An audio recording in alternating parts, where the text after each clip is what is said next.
This is Where's Surge, my brand new hardcore group Ironman on old school. I'm quite burnt with RuneScape 3 right now and I wanted to give old school a try, so I'm going back in time, exploring the game, discovering the game, and highlighting things that old school have that RS3 don't, that I personally really want to try. So for example, in this video, one of the first things I wanted to try, one because it's good at low levels in HP, and because it is a skilling boss, and I think skilling bosses are really cool, is Wintertodt. I experienced so many different things in this video already, some spoonage and dopamine rush, some fun times exploring new content, and some tragic times as well. So let's just get right into it.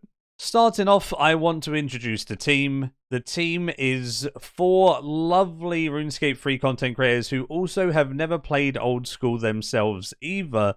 So it should be a really fun time, all of us exploring together, and then by the time we get to actual group PVM content, there's going to be a lot of memes, I'm sure, and I'm hella excited for it. There is Mr. Evil Lucario, one of the most insane gamers on RuneScape 3. He has done Telos, 4000% blindfolded, with a Guitar Hero controller, on mobile. You name it, he's done it. He is an insane human. Very excited to see how he does in the PVM on old school. We have I Trolled You, who's an absolute OG. He's rank 9. He got 9th in the Necromancy race, and he also got 5th in Archaeology. So he definitely knows a thing or two about RuneScape, and he is a big grinder. We have Mr. Wazzy, he's an absolute legend as well, and he is also very good at the high-end PVM on RS3, and has many maxed accounts, and an Iron Man who literally has every boss log in RuneScape 3, so, you know, he knows a thing or two about PVM as well. And we have Paralee, who is just an all-round RuneScaper, similar to myself, you know, just dabbling a bit of everything. She loves her clue scrolls and, you know, just like skilling and bossing, you name it, she's doing it, you know? And we're all going to come together and we're going to have a great time. All of these boys' links will be in the description to this video as well if you want to check out the team, as well as my own links being in the description to my stream as well. We'll all be streaming our journeys and having a great time together. I'm also going to showcase a bunch of Runelite settings in a separate video for anyone who might be moving over from RS3 as well, because there is a lot of quality of life stuff to activate that are absolute game changers. I won't be going into all of that in this video, but do watch out for that separate video if it's something that interests you. So without further ado, let's get into those gains. Starting out, I'm going to actually pickpocket this man. This man will be able to get me to 5 thieving, so I can obviously thieve cake stalls. Cakes are going to be best in soft food at Wintertodt with low HP, which is why you do Wintertodt early. It damages you based on your total HP pool. So if you're doing it with a low HP level, then you don't have to worry about using a ton of supplies. And I guess he gives me a little tiny bit of money so I can buy a steel hatchet as well. As I've been told, you don't actually gain anything for having over a steel hatchet at Wintertodt. The only thing is the special attack of a dragon, but obviously I'm not getting a dragon anytime soon. That guy just... Give me your bones. Can I pick him up? He picked up his own bones! This guy's efficient! Holy! Old school is a different breed of human.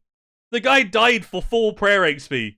Absolute insane scenes. Level 5, we can thieve from cake stalls.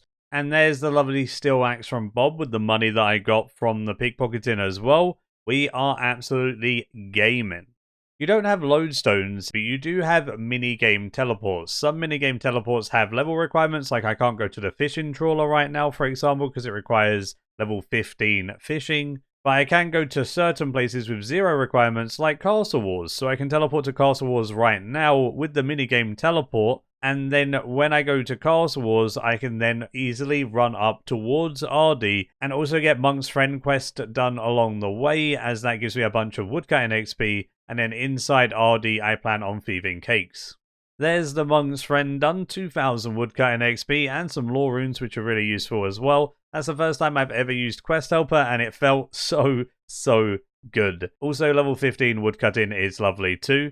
So now it's time to thieve this good old cake stall. I'm going to get like 250 cakes or so. It's not enough for 99 fire making at Wintertodt, but it should fund at least like level 85 or so, which is probably my goal. Also, you can shift drop in old school RuneScape, which is absolutely amazing. So I can just hold down shift, drop them all on the floor and keep pickpocketing. Obviously, certain things can be dropped with your toolbar on RS3, but if it's something like food, you would just eat it instead. So honestly, something like shift drop, I would love on RS3. It'd be so nice.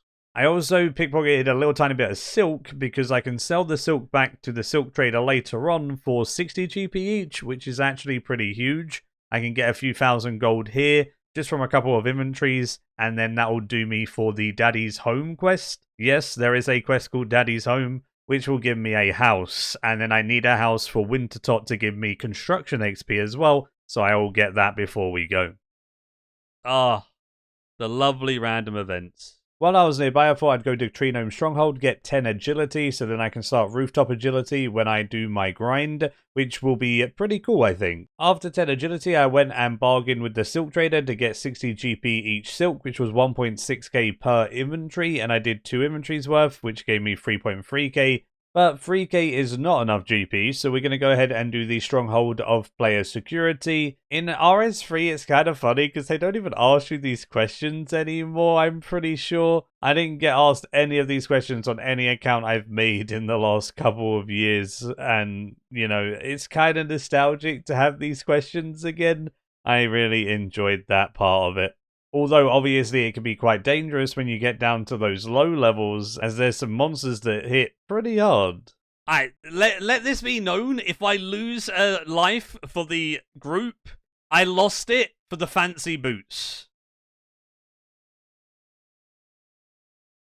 Shit. Are we good?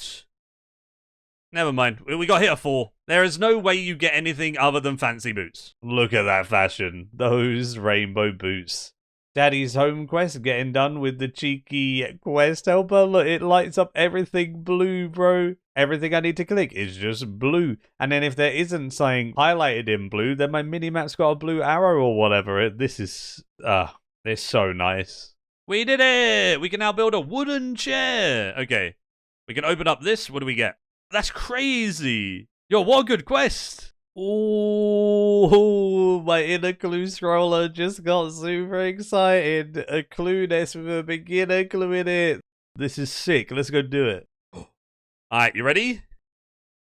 Oh, monk's robe. That's sick. Look at that, boys. I'm a unit. Collections logged 1 out of 1,477. Honestly, I love the collection log on old school as well. I think the collection log is something that RS3 needs. Because RS3, you have to have a clue book. You open up your collection log from, like, the Beast interface or the, you know, Slayer icon or whatever, right? There's so many different ways you open it up and it's never together. It's always all in different places. And also, we don't have collection log for a lot of things. Like, there's a minigame collection log on here. There's no minigame collection log on RS3. There's so much to a collection log on here, like even other rooftop agility. All of these random things you do in the game, you get collection log items, which I think is sick. It gives you more things to get while you're playing that you feel good about getting.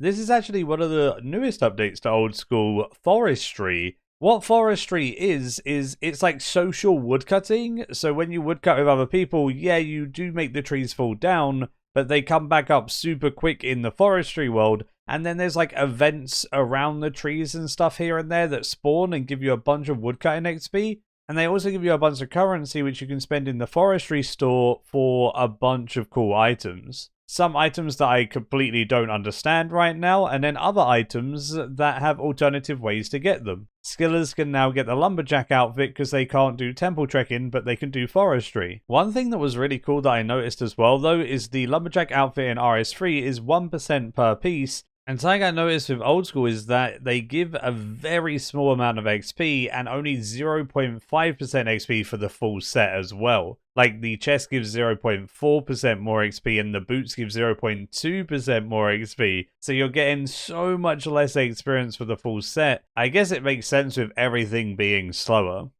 Man, I don't know. There's something about random events that I've really missed. Random events are like a bonus to playing the game. Like, it's just a fun little activity to break up your grind. Like, you're grinding, and you're like, oh, this random thing that I can do real quick, and then get back to my grind. Hey, there we go, boys. Zombie gloves, zombie trousers. On the forestry world, you could do any trees as well. As long as you're with other people, you'll get random events. So I'm at Willows now until level 50 fire making. And I got some events. There's one where it's the anima-infused tree roots. You just kind of chop them whenever they spawn until they stop spawning, and you'll get some extra, you know, points and everything towards that reward shop and a bunch of XP. with a big XP drop at the end. There's another one where you have to pick flowering bushes, and then you pick them until you find 2 matching bushes, and then you continuously go back and forth between those. And these type of things are really cool, and again, it kind of just breaks up your grind a little bit and something for you to look out for while AFKing, and it gives you a nice bonus on top of it. Oh, another beginner clue. Let's go get it done. Let's see if we can get anything else spicy. Watch this.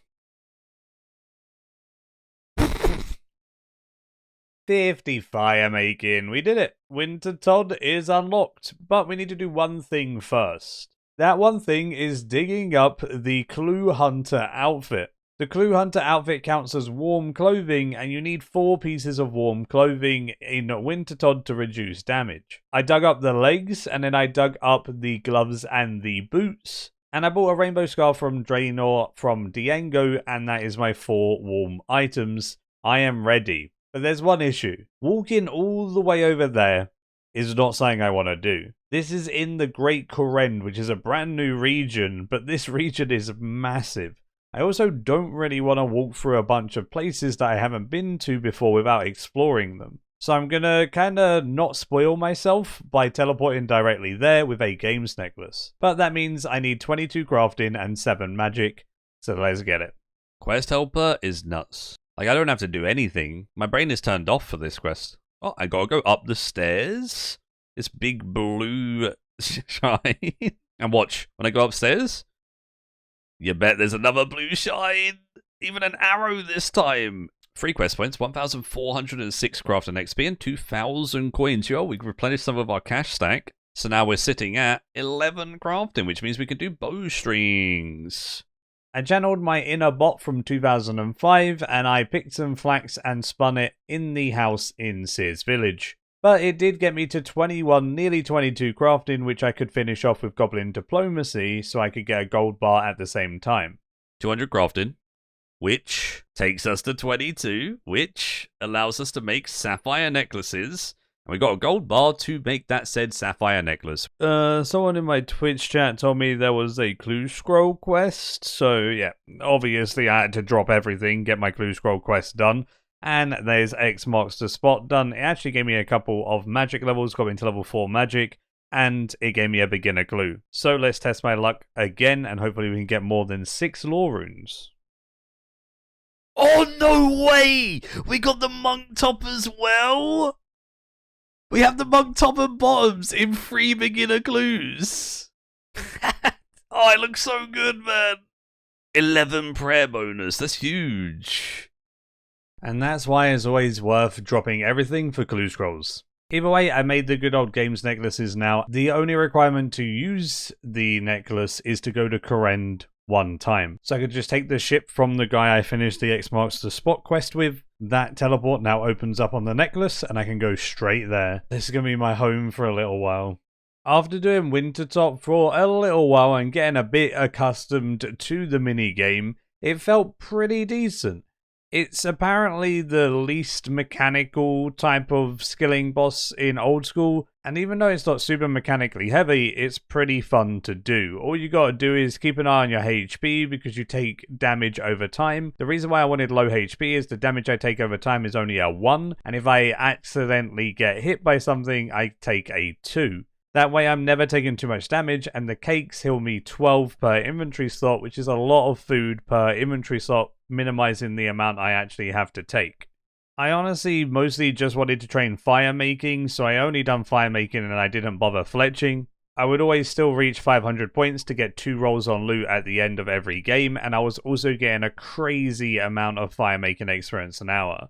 At level 50, it probably rivals RS3 rates, and it still scales, but it does get slower than RS3 by the time you get up there. But fire making is one of the faster skills in Old School, and it actually feels really, really good to train in this way. The best way I can describe Wintertot is that it's chill active. You can kind of go with the flow, and you don't need too much brain power, but you still need to be active to actually get points to get loot. And I like that type of content. It's not fully AFK, it's not fully active, it's a nice middleman, and it's very rewarding too. Good XP, good rewards, loads of supplies, GP, just, yeah, all round great. The TLDR on how to do Winter Todd is you literally just light this brazier at the start, chop down the little tree, get a full inventory of logs, chuck them on the brazier. If you see snow falling on top of the brazier, just step one away so you don't get hit. The brazier falls over. You use your hammer to repair it, giving you a bit of construction XP. Then you click it again to relight it, and boom, you then just chuck your logs on the fire. If you take any damage while chucking logs on the fire, it will stop you chucking logs, so you need to pay attention enough to make sure you're always chucking logs. And obviously, once your HP gets a bit low, you want to eat a cake to make sure you don't die.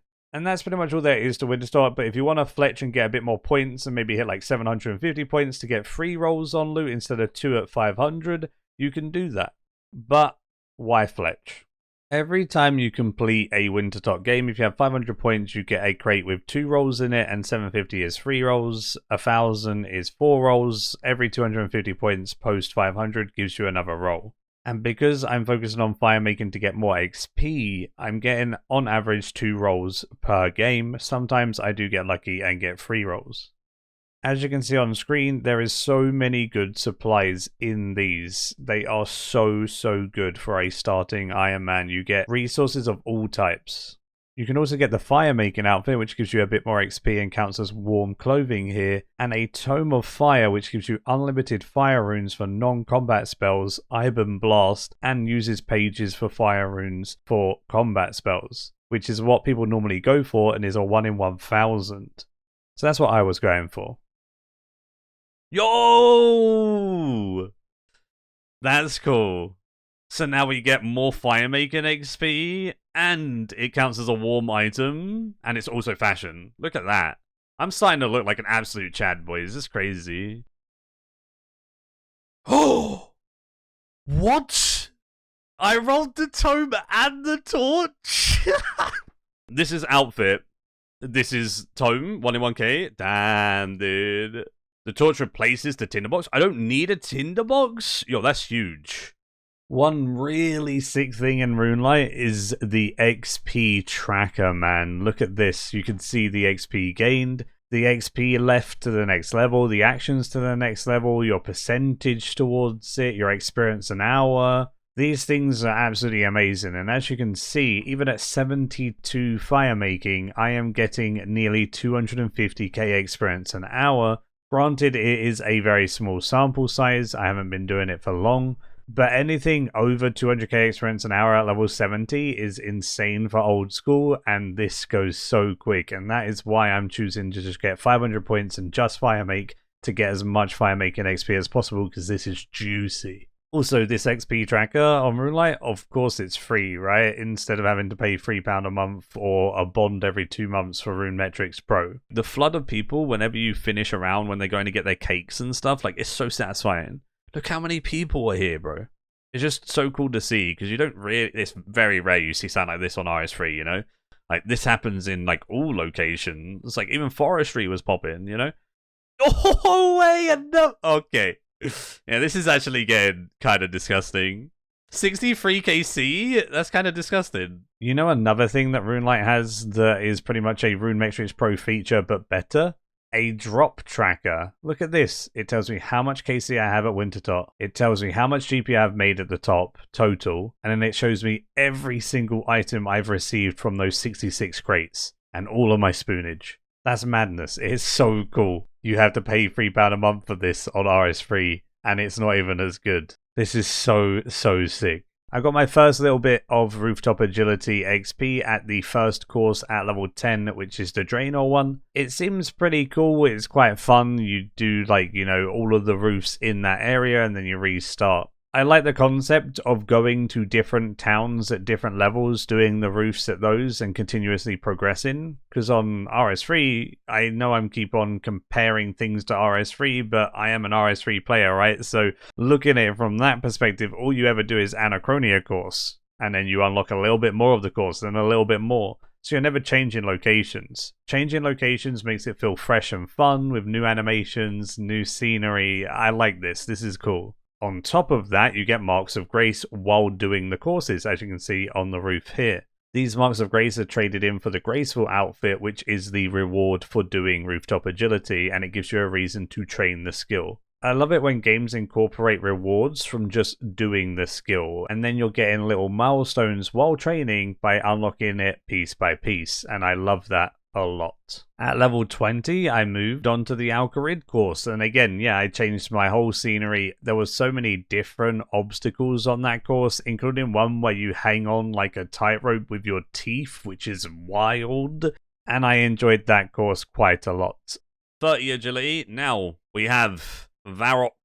Good old Varrock. Honestly, it was a pretty fun course as well. My favorite part of this one was doing like such a big jump across between two buildings, landing on a table and then jumping up. Definitely didn't have quite as much cool moves as Alcarid, but the course was like a lot more closer together, so it felt a bit better to do in my opinion.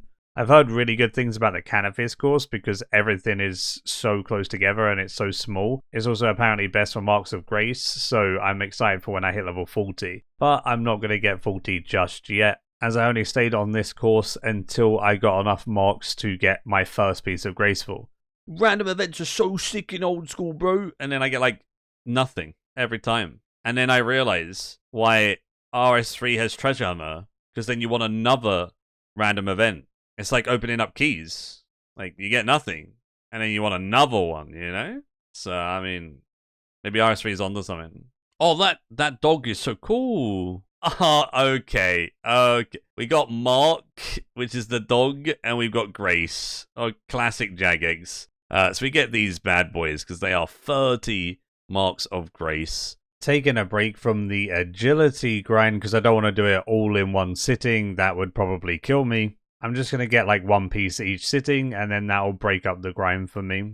It was time to quest, and the Waterfall quest is pretty spooky on a hardcore. But we said we ball. This guy, we don't want to get hit by, so we hit this.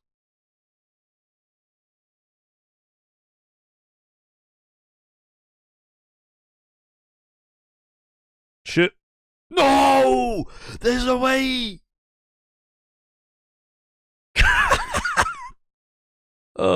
I saw that one looking at me when I clicked the chest, but I was in the chest animation. Hey, you know, at least we go down not being a pussy. That's all that matters. Sadly, I was the first of the group to die, but in my defense, I was also playing the most, okay? That's the only reason I was the first to die. Yep, not because I'm an idiot.